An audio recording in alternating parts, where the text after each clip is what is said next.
पैसों की तंगी दूर करनी है तो ये 5 बातें जान लें। हर हर महादेव।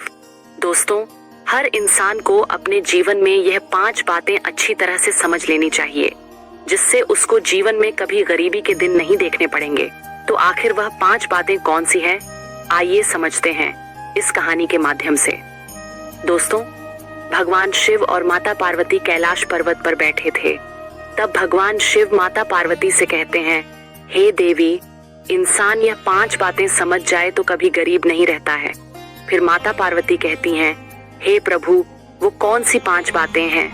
फिर भगवान शिव कहते हैं, हे देवी, जो भी इंसान इन 5 बातों को अपने दिल में बसा लेता है तो उस इंसान को जीवन में कभी भी गरीबी का सामना नहीं करना पड़ेगा और उसे कभी भी धन की कमी महसूस नहीं होगी। ये 5 बातें इंसान के लिए बहुत उपयोगी साबित होंगी। अगर इंसान इन 5 बातों को अच्छे से याद रखेंगे तो उनकी जिंदगी से दरिद्रता दूर हो जाएगी।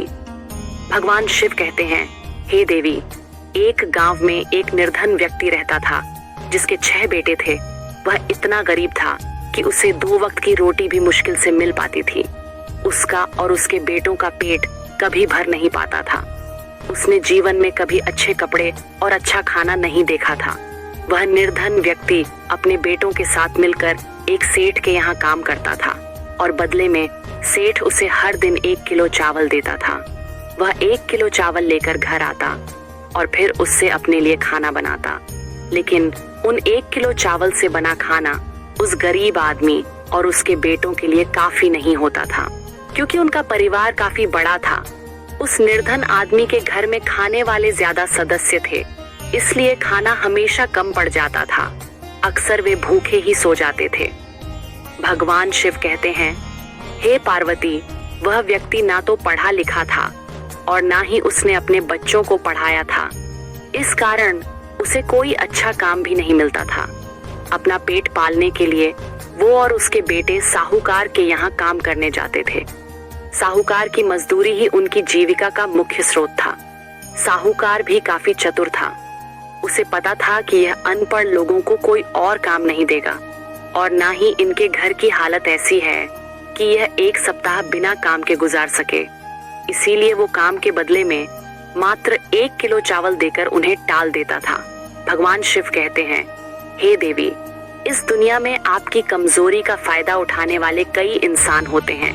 जिस तरह तालाब में रहने वाले मेंढक और छोटे जीव जंतुओं को सांप निगल जाते हैं, उसी प्रकार जो लोग विरोध नहीं करते या जो कमजोर होते हैं, उन्हें चतुर और शक्तिशाली लोग अपना शिकार बना लेते हैं। उसी तरह उस गरीब आदमी को साहूकार डरा धमकाकर अपने वश में रखता था। इस डर के कारण वह व्यक्ति साहूकार के यहाँ जो काम करता था उसे छोड़ नहीं पाता था। पूरे दिन काम करने के बाद भी उसका पेट ठीक से नहीं भरता था। एक दिन शाम के समय वह गरीब आदमी अपने चूल्हे में आग जला रहा था और खाना बनाने की तैयारी कर रहा था। तभी उसने देखा कि पड़ोस में रहने वाली एक बुजुर्ग महिला उसके पास आई और उससे कहने लगी, अरे बेटा, तुम रोज साहूकार के यहाँ काम करके घर आते हो और शाम को आकर अपने लिए खाना बनाते हो, फिर खाते हो और सुबह फिर जल्दी काम पर चले जाते हो। तुम ये क्यों नहीं करते कि अपने 6 बेटों में से बड़े बेटे की शादी कर दो? जब घर में बहू आ जाएगी तो बहुत सारी सुविधाएं हो जाएंगी। वह तुम्हारे लिए खाना बना दिया करेगी, तुम्हारे कपड़े धो कर दिया करेगी। जब आप काम से घर आएंगे तो आपको कोई घरेलू काम नहीं करना पड़ेगा। भगवान शिव कहते हैं, हे देवी, ध्यान से सुनिए। उस बूढ़ी माँ को पता नहीं था कि उसके बड़े बेटे की शादी पहले ही हो चुकी है। उस गरीब आदमी ने बताया कि हे माता, मेरे बड़े बेटे की शादी हो चुकी है और उसकी पत्नी इस समय अपने मायके में है।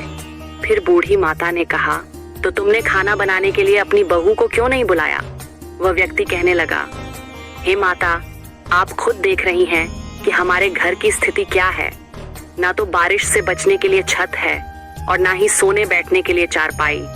बहू को बुलाकर हम उसे कहाँ रखेंगे? हम खुद कहाँ सोएंगे और उसे कहाँ सुलाएं? और हमारे पास तो ऐसे बिस्तर भी नहीं है जिन्हें बिछाकर वह बेचारी रात गुजार सके। यहाँ तो हमारे लिए भी पेट भर खाना नहीं है। बहू आ जाएगी तो उसका खर्च कैसे उठाएंगे? इसलिए हम बहू को बुलाकर नहीं लाते हैं। बूढ़ी माता ने पूछा, अरे बेटा, तुम्हारे बेटे की शादी को कितने दिन हो गए हैं? उस गरीब व्यक्ति ने उत्तर दिया, अरे माता, मेरे पुत्र की शादी को 2 वर्ष बीत चुके हैं। फिर बूढ़ी माता ने पूछा, जब 2 वर्ष हो गए हैं तो क्या इस दौरान तुम्हारी बहू एक बार भी तुम्हारे घर नहीं आई? गरीब आदमी ने कहा, हाँ माता, वह अभी तक हमारे घर नहीं आई क्योंकि हमने उसे बुलाया ही नहीं। फिर बूढ़ी माँ ने कहा, बेटा, तुम कब तक इस परेशानी में रहोगे? अपनी बहू को घर बुला लो। उस व्यक्ति ने जवाब दिया, हे माता, क्षमा करें, हमारे पुत्र के पास पहनने के लिए अच्छे कपड़े भी नहीं हैं जिससे वह ससुराल जाकर बहू को ला सके। तब बूढ़ी माँ ने कहा, अगर ऐसा है तो चिंता मत करो, मेरे घर से मेरे बेटे के कपड़े ले जाओ और अपने बेटे को पहनाकर उसे बहू को बुलाने भेज दो।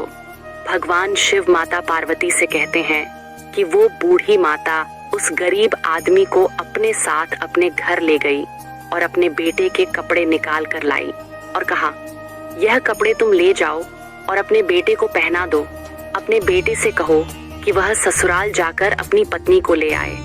जब वो गरीब आदमी नए कपड़े लेकर घर पर पहुंचता है और अपने बड़े बेटे को बुलाता है तो उससे कहता है कि बेटा, यह कपड़े पहनकर तुम ससुराल चले जाओ और अपनी पत्नी को यहाँ ले आओ। उन कपड़े में सज धज कर वह बेटा ससुराल पहुंचता है, जहाँ उसके ससुराल वाले उसका बहुत सत्कार करते हैं और वह 3 दिन तक वहाँ रुकता है। फिर वह अपनी पत्नी को लेकर घर की ओर चल पड़ता है। जैसे ही वह अपने गांव के पास पहुंचता है, उसे ख्याल आता है कि उसके घर में तो टूटी चारपाई है और ठीक से व्यवस्था भी नहीं है जिस पर वह अपनी पत्नी को बिठा सके।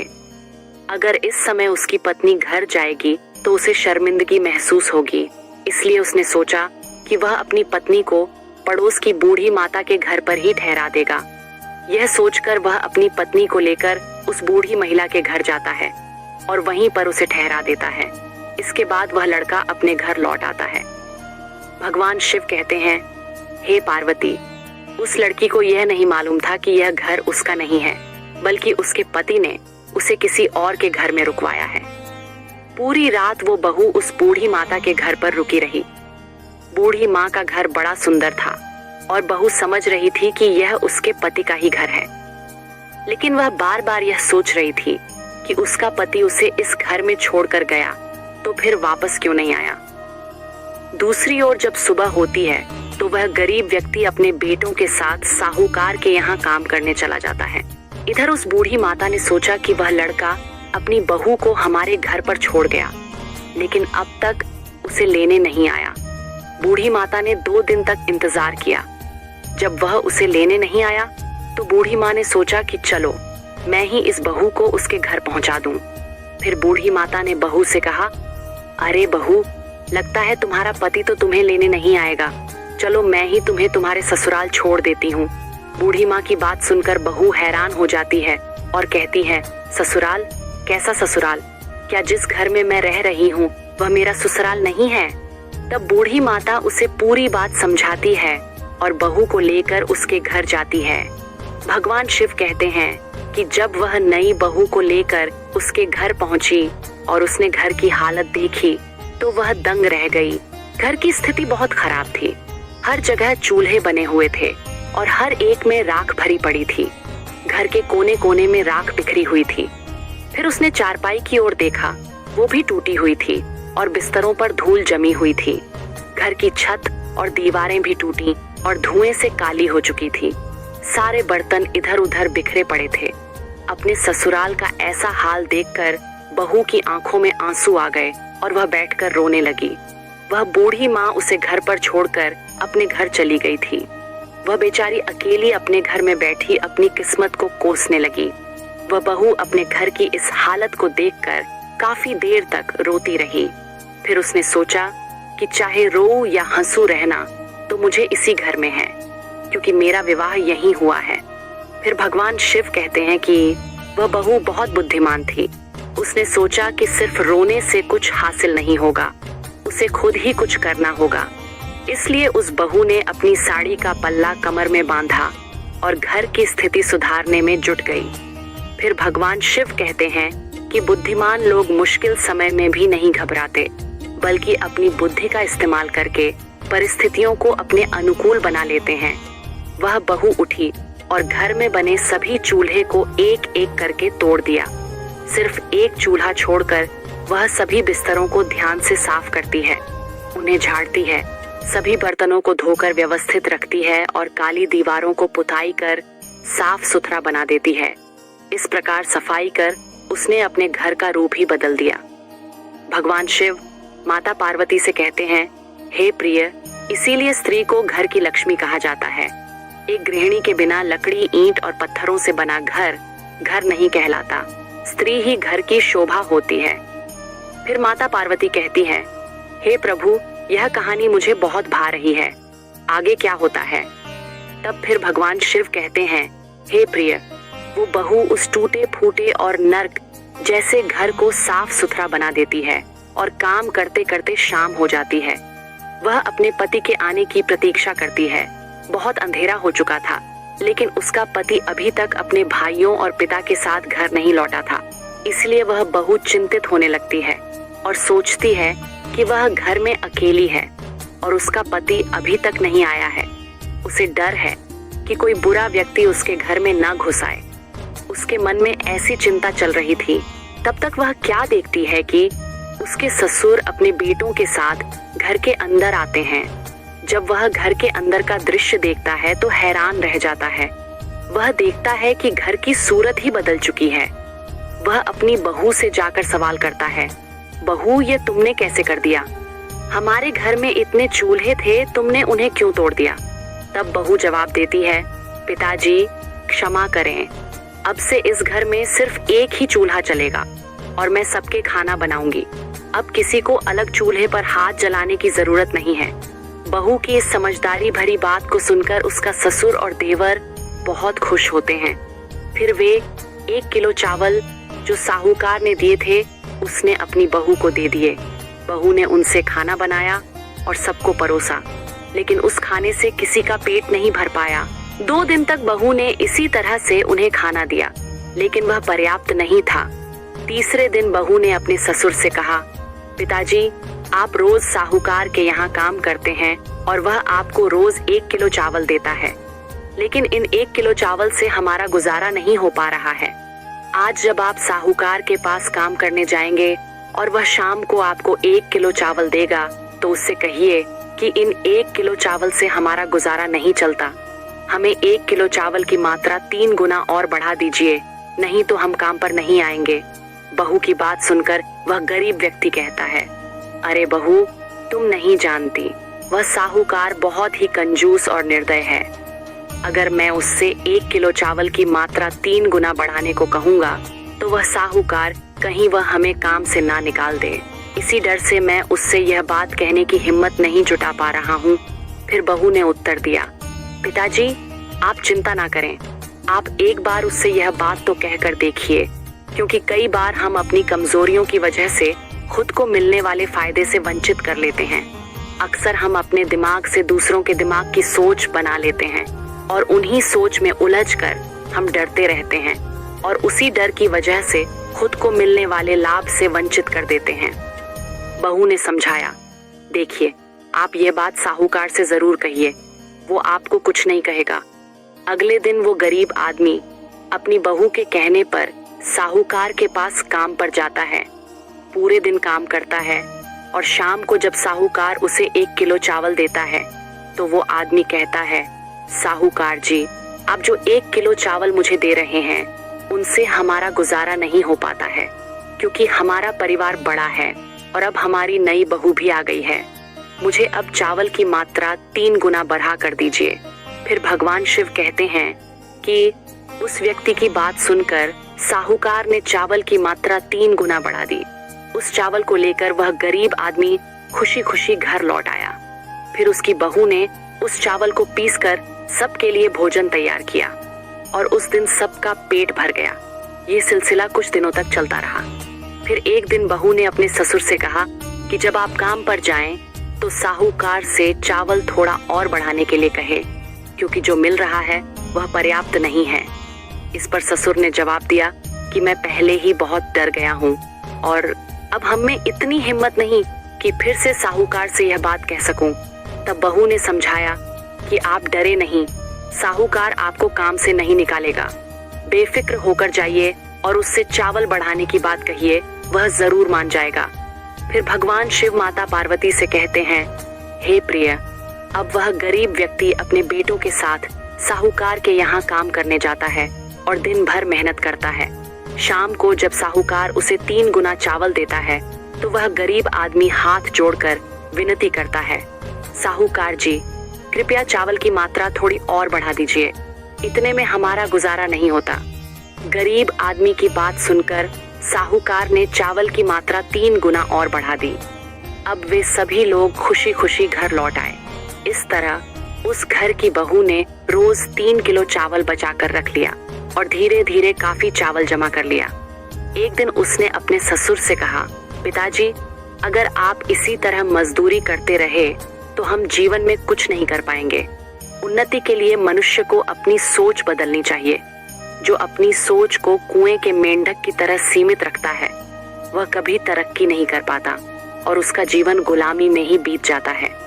छोटी सोच व्यक्ति को गरीबी के दलदल से बाहर नहीं आने देती। जब इंसान बड़ा सोचता है तभी वो बड़ा बन पाता है। समय के साथ इंसान को भी बदलते रहना चाहिए। फिर भगवान शिव माता पार्वती से कहते हैं, हे प्रिय, गरीब व्यक्ति की बहू ने उससे कहा, पिताजी, आप खुद का व्यापार क्यों नहीं शुरू करते? जब हम अपना काम करेंगे तो हमें ज्यादा लाभ होगा। उसकी बात सुनकर वह बोला, अरे बहू, तुम क्या कह रही हो? हमारे पास तो कुछ भी नहीं है, हम अपना काम कैसे कर सकते हैं? तब बहू ने कहा, पिताजी, जो चावल आप लाते थे मैंने उसमें से कुछ बचाकर रख लिया है। अब हमारे पास पर्याप्त चावल है, आप इसे बाजार में बेच दीजिए और एक छोटी दुकान खोल लीजिए। जब हमारा अपना काम होगा तो हमें अच्छा लाभ होगा। गरीब आदमी ने कहा, तुम्हारी बात सही है, लेकिन अगर साहूकार को पता चल गया तो वह हमें छोड़ेगा नहीं। बहू ने जवाब दिया, पिताजी, आप साहूकार के गुलाम नहीं हैं, हमें अपनी मर्जी से काम करने का हक है। फिर भगवान शिव माता पार्वती से कहते हैं कि उस गरीब आदमी ने अपनी बहू के सुझाव पर अमल किया। इस प्रकार उस दिन के बाद से उसने साहूकार के यहाँ काम करना बंद कर दिया।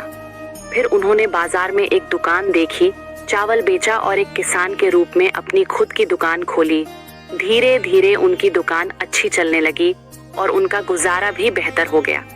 शाम को जब वे दुकान से घर लौटते हैं और परिवार के साथ प्रेम पूर्व भोजन करते हैं, एक दिन बहू ने उनसे कुछ कहा, पिताजी, जब भी आप घर आए कुछ ना कुछ साथ लेकर आए। अगर कुछ ना मिले तो रास्ते में जो भी मिले उसे उठा लाए। इससे घर में धन की बढ़ोतरी होती है और घर जोड़ने की आदत बनती है। आज से जब भी आप घर आएंगे खाली हाथ नहीं आएंगे। ससुर ने जवाब दिया, ठीक है बहू, हम आज से यही करेंगे। अगले दिन वह गरीब आदमी अपनी दुकान पर पहुंचा और अपने सभी बेटों के साथ पूरा दिन वहां बिताया। शाम को जब वह घर लौटते तो वह हमेशा कुछ ना कुछ साथ लेकर आते, चाहे रास्ते में पड़ा एक कागज ही क्यों ना हो। बहू उसे संभालकर कोने में रख देती थी। फिर भगवान शिव कहते हैं कि हे प्रिय, ऐसे ही कुछ दिन बीत गए। एक दिन क्या हुआ, जब वह आदमी दुकान से वापस आ रहा था तो उसे घर ले जाने के लिए कुछ नहीं मिला। वह सोचने लगा कि अगर मैं खाली हाथ घर जाऊंगा तो बहू क्या कहेगी, वह तो नाराज हो जाएगी। फिर उसने देखा कि रास्ते में एक मृत सांप पड़ा है। वह आदमी मृत सांप के पास गया और सोचा कि चलो आज इसे ही घर ले चलता हूँ। उसने एक डंडे से सांप को उठाया और घर ले आया। जब उसकी बहू ने देखा कि ससुर जी मृत सांप को घर में लाए हैं तो उसने पूछा, अरे पिताजी, आप ये क्या ले आए हैं? ये तो सांप है, ये घर में लाने की चीज नहीं है। ससुर ने जवाब दिया, बहू, तुमने ही तो कहा था कि हमेशा कुछ ना कुछ लेकर आया करो, खाली हाथ मत आया करो। आज मुझे कुछ नहीं मिला, सिर्फ यह मृत सांप मिला तो मैं इसे ले आया। इसमें मेरी क्या गलती है? बहू ने कहा, कोई बात नहीं, इसे छत पर फेंक दीजिए। बहू ने सांप को छत पर फेंक दिया। फिर भगवान शिव माता पार्वती से कहते हैं, हे प्रिय, इधर क्या हुआ कि एक दिन उसी शहर के राजा की रानी का एक कीमती हार एक चील उठा ले गई और आसमान में उड़ने लगी। वो चील उस हार को लेकर उस बहू के घर की छत के ऊपर से गुजरी। चील ने छत पर पड़े मृत सांप को देखा तो चील ने जो कीमती हार लेकर आई थी उसे छत पर ही छोड़ दिया और मृत सांप को उठाकर ले गई। जब अगले दिन वह बहू अपने वस्त्र सुखाने के लिए छत पर गई तो उसकी नजरें एक हार पर पड़ी। वह हार उठाकर ले आई और उसे देखकर बहुत खुश हुई क्योंकि वह एक कीमती हीरे का हार था। उसने उस हार को अपने संदूक में छिपा दिया। इस बीच पूरे शहर में यह खबर फैल गई कि एक चील रानी का हार लेकर उड़ गई है। राजा ने राज्य में घोषणा करवाई और अपने सैनिकों को चारों ओर भेजा कि पता लगाएं कि वह चील हार को कहाँ ले गई है। जो कोई भी उस हार को ढूंढ लाएगा और राज दरबार में पहुंचाएगा उसे राजा द्वारा बड़ा इनाम दिया जाएगा। राज्य के सभी लोग उस हार की खोज में जुट गए। इसी बीच उस बहू को भी पता चला कि रानी का हार लौटाने वाले को राजा बहुत बड़ा इनाम देंगे, लेकिन राजा कई दिनों तक इंतजार करता रहा। कोई भी उस हीरे के हार को लेकर नहीं आया। अब राजा को गुस्सा आने लगा। उसने अपने सैनिकों और मंत्रियों से कहा कि राज्य में यह खबर फैला दो कि हार अभी तक नहीं मिला है। अगर वह हार किसी को मिल गया है और उसे किसी के घर में पाया गया तो राजा उसे कठोर दंड देगा। जब यह खबर उस गरीब व्यक्ति को पता चली तो उसने अपनी बहू से कहा कि राजा का हार चोरी हो गया है। शुरुआत में तो राजा ने हार ढूंढने वाले को इनाम देने की बात कही थी, पर अब उन्होंने ऐलान किया है कि जिसके पास भी वह हार होगा उसे सजा मिलेगी। बहू तो जानती थी कि हार उसी के पास है, लेकिन उसने यह बात अपने ससुर को नहीं बताई। बहू ने अपने ससुर से कहा, पिताजी आप एक काम कीजिए, एक नकली पोथी पथरा लेकर राजा के दरबार में ज्योतिषी बनकर जाइए और राजा के सामने पोथी पथरा खोलकर कहिए कि उनका कीमती हार उनके महल के पीछे कचरे के ढेर में पड़ा है।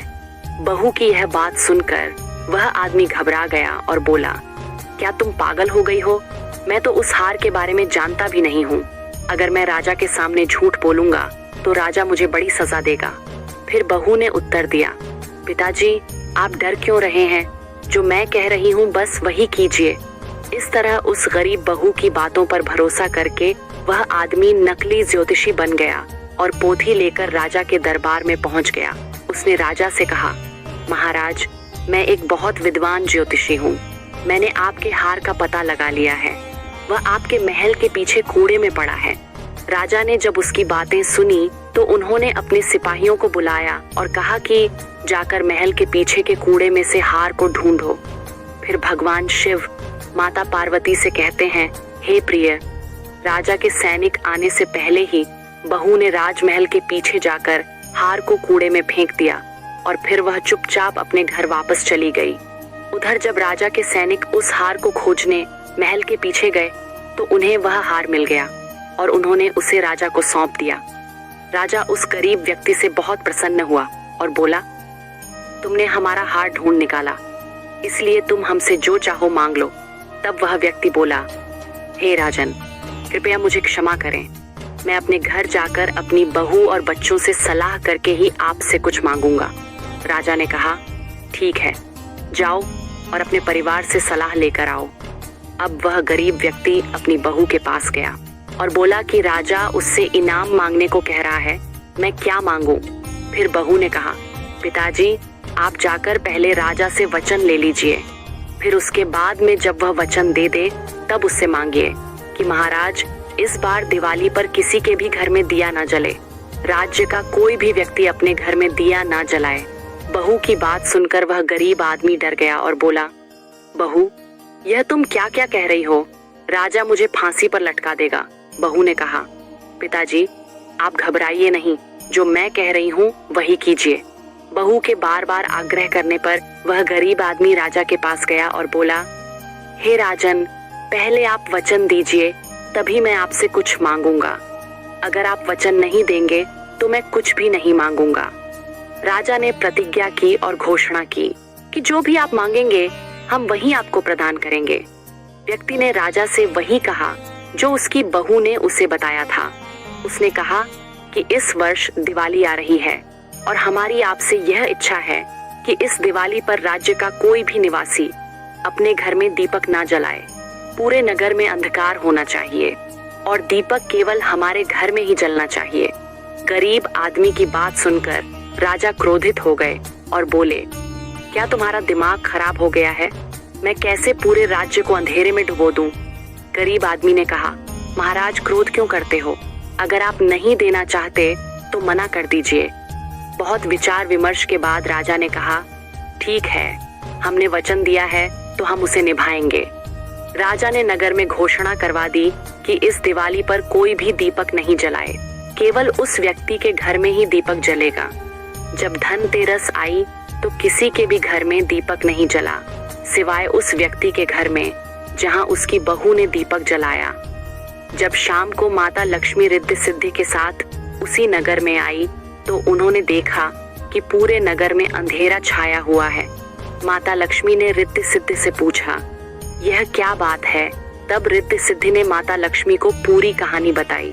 दोस्तों, आप तो जानते ही हैं कि माता लक्ष्मी वहीं ठहरती हैं जहां प्रकाश होता है, प्रेम होता है, झगड़े नहीं होते, शांति होती है और उजाला होता है। अब लक्ष्मी जी रिद्धि सिद्धि के साथ पूरे राज्य में प्रकाश की खोज में निकल पड़ती है। प्रकाश को ढूंढने ढूंढते जब माता लक्ष्मी आगे को बढ़ी तो वह क्या देखती है कि उसी गरीब आदमी के घर में घी का दीपक जल रहा था और उसके घर वाले सब सो रहे थे। इधर माता लक्ष्मी उस गरीब के घर में जाकर बैठ जाती है और उसके घर पर अपनी कृपा बरसाती है। उसकी छोटी सी झोपड़ी को महल में बदल देती है और उसके घर को धन दौलत से भर देती है। सुबह जब उस बहू की आंख खुलती है तो उसने देखा कि उसका घर तो एक भव्य महल के रूप में बदल चुका है। उसने अपने पति और देवर को जगाया तो सब लोग यह देखकर बड़े प्रसन्न होते हैं।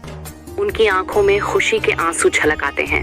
इधर जब दिवाली समाप्त हो जाती है तो बहू ने अपने ससुर से कहा, पिताजी, आप राजा के पास चले जाइए।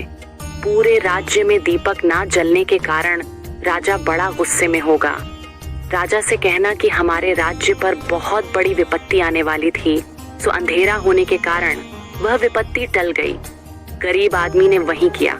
वह राजा के दरबार में गया। उस समय राजा बड़े ही क्रोध में बैठा था। गरीब आदमी ज्योतिषी के भेष में हाथ जोड़कर कहने लगा, महाराज, हमें माफ करना। जो अंधेरा इस राज्य में रखवाया गया था, किसी के घर में दीपक नहीं जला था। इसकी वजह यह थी कि आपके राज्य पर एक बहुत बड़ी आपदा आने वाली थी। वह आपदा अंधेरे के कारण नहीं आ सकी, यानी कि वह संकट टल गया है। अब आप सभी हम पर गुस्सा ना हो। यह सुनकर राजा बहुत खुश हुआ। फिर उस राजा ने उस गरीब आदमी को ढेर सारा इनाम दिया। भगवान शिव माता पार्वती से कहते हैं कि हे प्रिय, एक बुद्धिमान बहू की चालाकी से उनकी गरीबी धन में बदल गई। नर्क की तरह दिखने वाला उनका घर स्वर्ग बन गया। कहा जाता है कि बुद्धिमत्ता और समझदारी से किया गया काम हमेशा सफल होता है और वह आपको खुशियों की ओर ले जाता है। फिर भगवान शिव कहते हैं, हे प्रिय, जो व्यक्ति मेरी इन 5 बातों का ध्यान नहीं रखता वह हमेशा गरीबी में फंसा रहता है। पहला, जो व्यक्ति हिम्मत और साहस से खाली होता है और समय पर काम नहीं करता वह गरीब बना रहता है। दूसरा, जो बिना सोचे समझे जल्दबाजी में काम करता है और किसी काम को करने से पहले घबरा जाता है वह हमेशा गरीब रहता है। तीसरा, जो व्यक्ति प्रयास नहीं करता, समय के साथ नहीं बदलता और बड़ा नहीं सोचता वह गरीब बना रहता है। चौथा, जो व्यक्ति दूसरों पर निर्भर रहता है और आत्मनिर्भर नहीं बनता, थोड़े में ही संतुष्ट हो जाता है, वह हमेशा गरीब रहता है। और पांचवा, जिस घर में स्त्री का सम्मान नहीं होता, जहां स्त्री को पीड़ित किया जाता है, जहां हमेशा झगड़े होते हैं, जहां के पुरुष क्रोधी और अहंकारी होते हैं, जहां के पुरुष पराई स्त्रियों में आसक्त रहते हैं, उस घर से कभी गरीबी नहीं जाती है। इस तरह से भगवान शिव ने 5 बातें बताई। जो इंसान इन 5 बातों को जीवन में याद रखता है वह कभी गरीब नहीं रहता। फिर माता पार्वती कहती हैं, हे प्राणनाथ, आपने मुझे एक बहुत सुंदर कहानी सुनाई। इस कहानी को सुनकर हमारा समय बहुत अच्छा बीता और हमें ज्ञान भी प्राप्त हुआ। इतना कहकर भगवान शिव इस कहानी को समाप्त करते हैं। दोस्तों, आज की यह वीडियो आपको अच्छी लगी हो तो हमारे चैनल को सब्सक्राइब जरूर करें।